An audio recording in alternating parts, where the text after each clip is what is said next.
আমাদেরকে সবচেয়ে ভালোবাসেন আমাদের রব আল্লাহ। সত্যিকারের ভালোবাসার ডেফিনেশনটা হচ্ছে যে আপনি নিঃস্বার্থভাবে কাউকে ভালোবাসেন। আমাদের আশপাশে যারা আছে, যারা হালাল, ইভেন হালাল, আমার মা, আমার বোন, আমার বাবা, আমার স্ত্রী, আমার ছেলে, আমার মেয়ে, এদেরও যদি কখনো স্বার্থে আঘাত পড়ে, দেখবেন সেও আপনার পাশ থেকে সরে যাচ্ছে। এমন হয় নাই কখনো? আপনার বন্ধু, আপনার ব্যবসার পার্টনার, আপনার বস, আপনার কলিগ, ওদের স্বার্থে আঘাত হলে ওরাও সরে যাচ্ছে পাশ থেকে। জিগরি দোষ সরে গেল পাশ থেকে, হয় না এমন? ভালোবাসা দুই প্রকার। বলেন কয় প্রকার? আমার সাথে বলেন, এখানে শেষ করে দিব 10টা মিনিট। ভালোবাসা কয় প্রকার? একটা হচ্ছে নিঃস্বার্থ ভালোবাসা। নিঃস্বার্থ, কোনো স্বার্থ নাই, নিঃস্বার্থভাবে ভালোবাসা। একটা হচ্ছে কোনো না কোনো স্বার্থ জড়িত আছে এমন ভালোবাসা। আপনার স্ত্রীর চাহিদাও যদি আপনি পূরণ করতে ব্যর্থ হন, দেখবেন স্ত্রীর সাথে আপনার গন্ডগোল লেগে যাচ্ছে, যদিও সে হালাল বৈধ। তাই না? এমন হয় না অনেক সময়? আমি তো অনেকদিন বলেছি, অনেকদিন আগেও বলেছি, 5 বছর 6 বছর আগে, যে মানুষ আসলেই মানুষের অবস্থানকে মূল্যায়ন করে। ভিতর থেকে মানুষকে শুধু মূল্যায়ন করে আল্লাহ রাব্বুল আলামিন। না হলে কি হতো? এই যে এত অন্যায় আমরা করেছি, আল্লাহ পাক কি আমাদেরকে ছেড়ে দিয়েছেন, ফেলে দিয়েছেন, গজবে ধ্বংস করে দিয়েছেন? এই যে আল্লাহ পাক যে আমাদেরকে মহব্বত করেন, ভালোবাসেন, তার প্রমাণে আল্লাহ পাক চান যে আমরা যেন ফিরে আসি। আল্লাহ পাক বলছেন, সারা দুনিয়ার সমান গুনাহও যদি সে করে ফেলে, আসমানের সমানও গুনাহ করে ফেলে, খালি তওবা করে ফিরে আল্লাহকে বলবে, আস্তাগফিরুল্লাহাল্লাযী লা ইলাহা ইল্লা হুয়াল হাইয়ুল কাইয়্যুম ওয়া আতুবু ইলাইহি। আল্লাহ পাক বলছেন, খালেস তওবা করলে গুনাহ তো মাফ করে দিবই, আগের গুনাহগুলোকে নেকি দিয়ে পরিবর্তন করে দিবে। এটা ভালোবাসা না? আল্লাহ পাক সৃষ্টি করেছেন আমাদেরকে ভালোবেসে। কোরআন খোলেন, সূরা সদ পড়েন। সূরা সদের মধ্যে দেখবেন আল্লাহ বলেন, খালাকতু বিয়াদি মা মানাআকা আল্লা তাসজুদা খালাকতু বিয়াদাই, মানে তুমি ইবলিস কেন তাকে সিজদা করলে না যাকে আমি নিজ হাতে সৃষ্টি করেছি? এটা মহব্বতের বহিঃপ্রকাশ না? আল্লাহ আমাদেরকে নিজ হাতে সৃষ্টি করেছে। আল্লাহ পাকের হাত কেমন এটা আমরা ব্যাখ্যা করতে যাব না। এর হাতের অর্থ কি সেটাও ব্যাখ্যা করার তাহবিল করার দরকার নাই। কোরআনে আসছে যেভাবে সেভাবে আমরা ঈমান রাখবো, ঠিক আছে ভাই? এখানে আবার অনেকে অনেক তালগোল পাকায় ফেলে, আমি বিভ্রান্ত হই, এদিকে যাওয়ার দরকার নেই। এখানে বোঝানো হচ্ছে আল্লাহ রাব্বুল আলামিন আমাদেরকে মহব্বত করে সৃষ্টি করেছে। এই পুরো সৃষ্টি জগৎটাই তো আল্লাহর মহব্বতের বহিঃপ্রকাশ। সবকিছু এত নিপুণভাবে চলতেছে, এটা মহব্বতের বহিঃপ্রকাশ না? আমি আপনাদেরকে নিয়ে যদি কোনোদিন কক্সবাজারের সৈকতে তারা দেখাতে পারতাম, তাহলে আমি বুঝাইতে পারতাম আপনাদেরকে যে এই মহাবিশ্বটা ঠিকই আছে। তারার মধ্যে একটা গাণিতিক ক্যালকুলেশন আছে যেটা সবাই জানে না। যারা একটু অ্যাস্ট্রোনমি নিয়ে পড়াশোনা করেছে তারা জানে। আপনার মানে মাথার বিবেকই উল্টায় যাবে যে এত সূক্ষ্মভাবে কিভাবে আল্লাহ রাব্বুল আলামিন এই মহাবিশ্ব সৃষ্টি করলেন। এক চুল এদিক ওদিক হলে পুরো বিশ্ব কায়নাত ধ্বংস হয়ে যায়। এটা কি আল্লাহ পাকের মহব্বতের পরিপ্রকাশ না?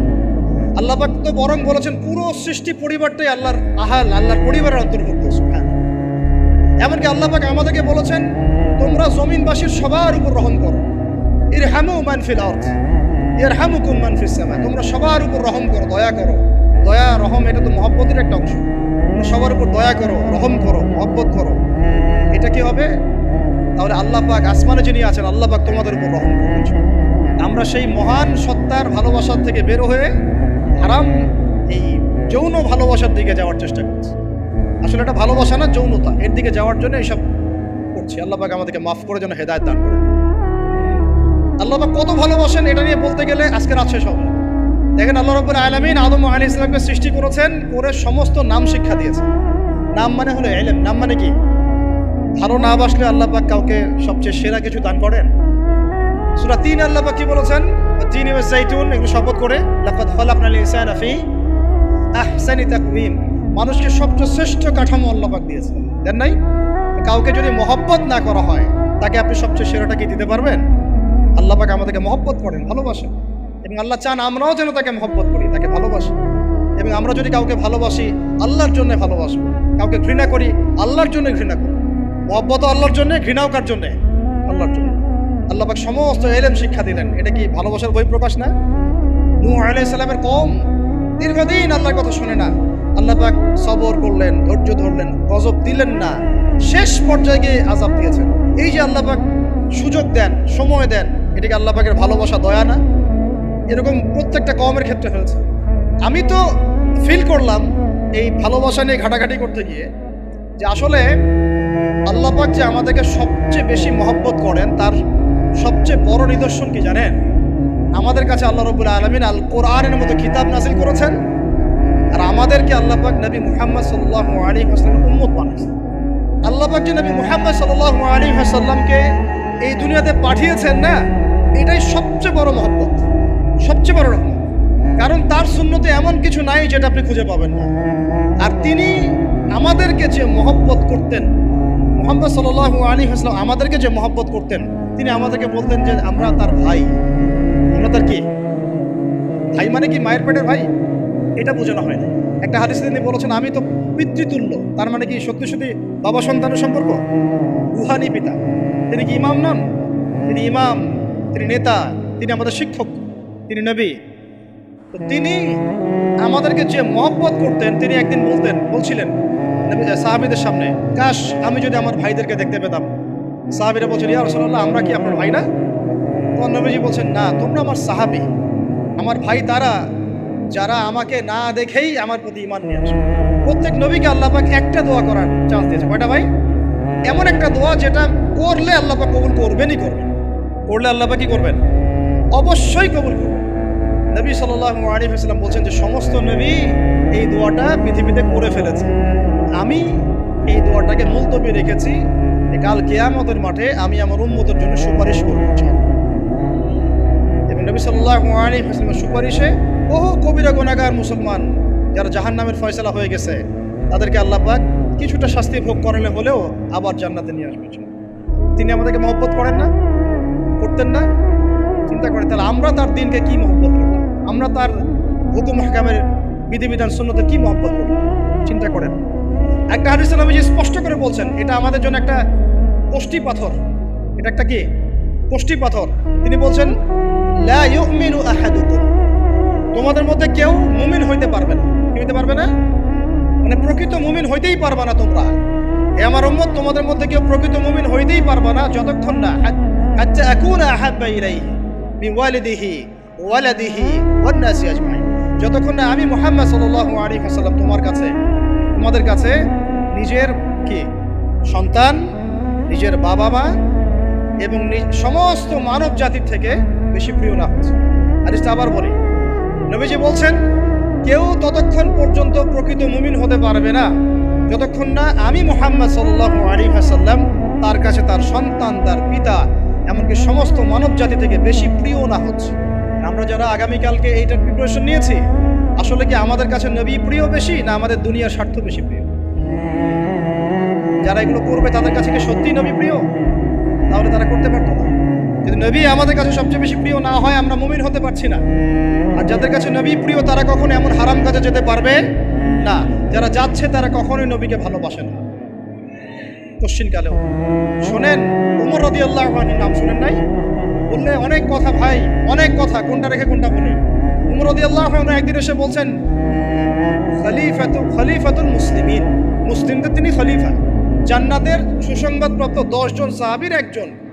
জান্নাতের সার্টিফিকেট পেয়েছেন পৃথিবীতে কয়জন সাহাবী? একটা হাদিসে একসাথে 10 জন, ওই 10 জনের অন্যতম একজন, যিনি এমন শাসন ব্যবস্থা পৃথিবীতে প্রতিষ্ঠা করেছিলেন যার মতো মিসাল এখন পর্যন্ত পৃথিবীতে আর দেখা যায় নাই। একটা হাদিসে আসছে যে রাস্তা দিয়ে ওমর হাঁটে ওই রাস্তা দিয়ে শয়তান হাঁটে না। কি বুঝলেন? শয়তান যদি দেখে ওই যে ওমর, ও আর ওই যাবেন ওই রাস্তা। এই হচ্ছে ওমর। আমার পরে কোনো নবী নাই। নবীজি বলছেন আমার পরে কোনো নবী নাই, লা নবিয়্যা বা'দি, আমার পরে কোনো নবী নাই। যদি হতো তাহলে ওমর হতো, যদি হতো তাহলে ওমর হতো। অন্য একটা হাদিসে আসছে আমার পরে কোনো নবী নাই, তবে তুমি আমার, এটা অন্য সাহাবী সম্পর্কে, আলী ইবনে আবি তালিব সম্পর্কে, তুমি আমার জীবনে তেমন মূসার জীবনে হারুন ছিল যেমন। এটা হচ্ছে আলী ইবনে আবি তালিব। এখানে কথা হচ্ছে ওমর রাদিয়াল্লাহু আনহুর মতো মানুষ নবীর কাছে এসে বলছেন সাল্লাল্লাহু আলাইহি ওয়াসাল্লাম, ইয়া রাসূলুল্লাহ ওয়াল্লাহি লা উহিব্বুক, আল্লাহর কসম করে বলছি আমি আপনাকে অনেক মহব্বত করি, ইল্লা মিন নাফসি, আমার নফসের চেয়ে বেশি না। মানে আমি আমার জানের চাইতে আপনাকে বেশি মহব্বত করি না। কথা কি বুঝতে পারতেন কি? মানে আমি আপনাকে অনেক মহব্বত করি ইয়া রাসূলুল্লাহ, সব কিছু থেকে বেশি মহব্বত করি, কিন্তু আমার নিজের জানের চেয়ে বেশি না। নবী সাল্লাল্লাহু আলাইহি ওয়াসাল্লাম বলেন লা ইয়া উমর, এখনো মুমিন হওনি। কাকে বলছেন? কাকে বলছেন? জান্নাতের সার্টিফিকেট প্রাপ্ত একজন মানুষকে লা ইয়া উমর, এখনো হওনি। তখন নবী সাল্লাল্লাহু আলাইহি ওয়াসাল্লামকে তিনি একটু পরে আবার বলছেন ইয়া রাসূলুল্লাহ ওয়াল্লাহি আলান, এখন লা হাব্বা ইলাইয়া মিন কুল্লি শাই হাত্তা মিন নাফসি, এখন থেকে আপনি আমার কাছে সবচেয়ে বেশি প্রিয় সব কিছু থেকে, এমনকি আমার নফসের থেকেও বেশি প্রিয়। তখন নবীজি বলছেন আলান ইয়া ওমর, এখন ওমর, এখন তুমি মুমিন হলে। তাহলে যারা আমরা নবীর সুন্নতের খেলাফ এইসব অপসংস্কৃতি, নোংরামি, জেনা, ব্যভিচার, কনসার্ট, নাটক, সিনেমা, পরকিয়া, এইসব তথাকথিত ভালোবাসা দিবস, এই জেনা দিবসগুলো পালন করছি, আমরা কি আসলেই নবীকে ভালোবাসি? আমরা কি সত্যি আল্লাহকে ভালোবাসি? আল্লাহ পাক আমাদেরকে বোঝার তৌফিক দান করুন, জাহিলিয়াত থেকে ফিরে আসার তৌফিক দান করুন। এরকম প্রচুর ঘটনা। ভালোবাসা তো এগুলোর নাম। ভালোবাসা কাকে বলে জানেন? সাহাবীরা বাসায় যেতেন, আবার দৌড় দিয়ে আসতেন নবী সাল্লাল্লাহু আলাইহি ওয়াসাল্লামের চেহারাটাকে দেখার জন্য। এটা নাম ভালোবাসা। আপনারা যদি উমরা করতে যান, হজ করতে যান, দেখবেন বারবার আপনার নবীর রওজায় গিয়ে সালাম দিতে মন চাইবে, আরেকবার দেখা করে আসি, আরেকটু দেখা করে আসি, আরেকবার সালাম দিয়ে আসি। ভালোবাসা, কোনো স্বার্থ আছে এখানে? নবী সাল্লাল্লাহু আলাইহি ওয়াসাল্লাম কি আমাদের কাছে কোনো স্বার্থ দাবি করেছেন? আল্লাহ করেছেন। এগুলো ভালোবাসা। এই ভালোবাসা হলো প্রকৃত ভালোবাসা। আর এগুলো যেটা চলছে এটা হচ্ছে যৌনতা। এগুলো কি চলছে? যৌনতা। ভালোবাসার নাম দিয়েছে এখন যৌনতা। এগুলো ভালোবাসা না, এগুলো পাশবিকতা, প্রবৃত্তির দাসত্ব। প্রবৃত্তি মানে মন যা চায় তাই করতে যাচ্ছে। আপনার মন চাইছে একটা মেয়ের সাথে রাত কাটাবেন, এটাকে আপনি ভালোবাসা নাম দিলেন, কিন্তু এটা হচ্ছে ভালোবাসা না, এটা কি প্রবৃত্তি, পশুত্ব, দাসত্ব, পশুত্বের দাসত্ব করছে। আল্লাহ পাক আমাদেরকে কথাগুলো বোঝার তৌফিক দান। এরকম সাহাবীরা কত ত্যাগ করেছেন। তালহা রাদিয়াল্লাহু আনহুর নাম শুনেন না অনেকেই। নবী সাল্লাল্লাহু আলাইহি ওয়াসাল্লাম উহুদ যুদ্ধের দিন সংকটময় একটা অবস্থায় ছিলেন। তালহা রাদিয়াল্লাহু আনহু একা নবী সাল্লাল্লাহু আলাইহি ওয়াসাল্লামকে ঢাল হিসেবে পিঠ পেতে দিয়ে আসেন, ওনার দিকে কোনো তীর যেন আসতে না পারে। শেষে দেখা গেল তার গায়ের মধ্যে 40 থেকে 50টা তরোয়ারের আঘাত আছে, তীরের খোঁচা আছে, বর্ষার খোঁচা আছে। এই অবস্থায় তিনি নবীকে কাঁধের মধ্যে নিয়ে উহুদ পাহাড়ে উঠেছেন নবীকে সেভ করার জন্য। ভালোবাসা। এটা কি? কোন স্বার্থে? কিসের স্বার্থে? দুনিয়ার স্বার্থে? জান্নাতের স্বার্থে। একজন সাহাবী বাড়ি নির্মাণ করেছেন, তো নবী সাল্লাল্লাহু আলাইহি ওয়াসাল্লাম দেখে একটু খালি মানে হয় না, তুমি কে, কার বাড়ি এটা? বললেন আচ্ছা অমুক সাহাবীর বাড়ি। নবীজি একটু রূপ উঞ্চিত করলেন, পছন্দ করলেন, কিছু মুখে বলেন নাই, মুখে কিছু বলেন নাই, খালি একটু অসন্তুষ্ট হচ্ছেন, এক্সপ্রেশন দেখতে বোঝা যাচ্ছে। তখন ওই সাহাবীকে জানানো হলো, তোমার বাসার সামন দিয়ে তো আল্লাহর নবী সেদিন হেঁটে গেলেন, তারপরে আমার বাসা দেখে, তোমার বাসা দেখে আল্লাহ নবী সাল্লাল্লাহু আলাইহি ওয়াসাল্লাম অসন্তুষ্টি প্রকাশ করেছেন। মুখে কিছু বলেন নাই, এক্সপ্রেশন ছিল অসন্তুষ্ট। 3 দিনের মধ্যে সেই বাড়ি ভেঙে গুড়িয়ে দিয়েছে। যেই বাসা দেখে আল্লাহ নবী সন্তুষ্ট হন না, আমি বাসা রাখবই না। ভালোবাসা কিসের জন্য? কার জন্য? কার স্বার্থে বলেন? আল্লাহর জন্য, জান্নাতের জন্য, আল্লাহর স্বার্থে, আল্লাহর জন্য। কতগুলো বলে শেষ করবো আপনাদের। সাদ বিন আবি ওয়াক্কাস রাদিয়াল্লাহু আনহু উহুদ যুদ্ধের দিন এইরকম করে তীর নিক্ষেপ করছেন। আল্লাহ নবী বলছেন, ইয়া সাদ, হে সাদ, তীর ছোড়ো, তোমার জন্য আমার পিতামাতা কুরবান হোক। আশপাশে 9 জন ছিল, তার মধ্যে একজন করে শহীদ হতে শেষে 2 জন বেঁচে থাকলো, সাদ বিন আবি ওয়াক্কাস, তালহা বিন উবাইদুল্লাহ রাদিয়াল্লাহু আনহু। এগুলো তারা কেন করেছেন? ভালোবাসার জন্য। ভালোবাসা এগুলোর নাম। কতগুলো বললে শেষ করবো আপনাদেরকে বলেন।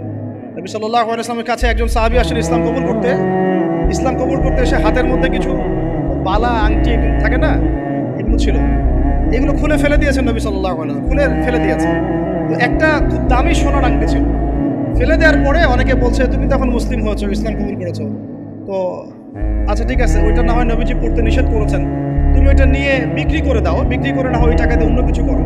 তুমি বলছেন কখনো না, আমার হাত থেকে আল্লাহ নবী খুলে একটা জিনিস ফেলে দিয়েছেন, আমি সেটা আবার নিতে যাবো? কিসের জন্য এগুলা? ভালোবাসা, মহব্বত। আল্লাহ পাক এটাই কোরআনে বলছেন, বল আপনি, হে নবী আপনি বলে দিন, ইন কুনতুম তুহিব্বুন আল্লাহ, তোমরা যদি আল্লাহকে মহব্বত করেই থাকো, আল্লাহকে সত্যিকার অর্থে ভালোবেসেই থাকো, ভালোবাসা দাবি করেই থাকো, ফাত্তাবিউনি, তাহলে নবীর আনুগত্য করো, ইউহিব্বুকুমুল্লাহ, তখন আল্লাহ তোমাদেরকে ভালোবাসবে, ওয়া ইয়াগফির লাকুম যুনুবাকুম, তোমাদের সব গুনাহ আল্লাহ মাফ করে দিবেন, আল্লাহু গফুরুর রহিম। এই হলো ভালোবাসা। ভালোবাসা মানে কি? ভালোবাসা মানে হচ্ছে আস-সামউ ওয়াত তাআ, আমি নবী এবং আল্লাহ এবং তার রাসূলের কথা শুনবো এবং আনুগত্য করব, শুনবো এবং এর নাম ভালোবাসা। শুনবো, আনুগত্য করবো, তাহলে আমরা কি শুনবো, কি আনুগত্য করবো? আমাদেরকে প্রথমে কোরআন পড়তে হবে, কোরআনের অনুবাদ জানতে হবে, কোরআন অনুযায়ী জীবন করতে হবে, 5 ওয়াক্ত নামাজ পড়বো ইনশাল্লাহ, হালাল খাবো, যাকাত দিব, রমজানের সম রাখবো, নবীর সুন্নাহ অনুযায়ী জীবনযাপন করব, এবং সুন্নাহ বিরোধী, কোরআন বিরোধী, ইসলাম বিরোধী কোনো কাজে আমি লিপ্ত হব। এই তো ভালোবাসা। এই ভালোবাসা যদি বহিঃপ্রকাশ ঘটাতে আমরা ব্যর্থ হই, নিজেও ধ্বংস হব, পরিবারও ধ্বংস হবে, আমাদের পরের প্রজন্ম ধ্বংস